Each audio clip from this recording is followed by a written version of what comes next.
ஆனா நீ தர்மம் பண்றப்ப தப்பு பண்றியே. வலது கையால பண்ற தர்மம் இடது கைக்கு தெரியப்படாது. ஆனா நீ தர்மமே இடது கையால பண்றியே, அதுக்கு பலனே இல்லாம போயிடும்.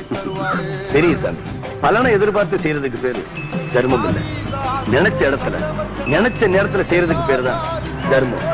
இப்படித்தான் செய்யணும்னு திட்டம் போட்டு செஞ்சா அதுக்கு பேரு விளம்பரம். பணத்தை இந்த கைக்கு இந்த கையில இருந்து மாத்துறதுக்குள்ள பணம் கொடுக்கலாமா வேணாமான்னு என் மனசு செஞ்சல் பற்றக்கூடாது. அதை விட முக்கியம் பணம் கிடைக்குமா கிடைக்காதுன்னு அந்த அம்மா மனசு செஞ்சல் பற்றக்கூடாது. இது தப்புங்களா சாமி? ஏழசனங்களுக்கு பங்காளியா வராரு, வாரி கொடுப்பதிலே வரலாற வராரு.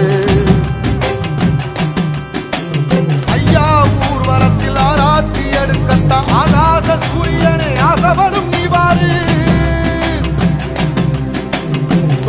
சொன்ன சொல்லில் சத்தியம் அணிப்பாரு.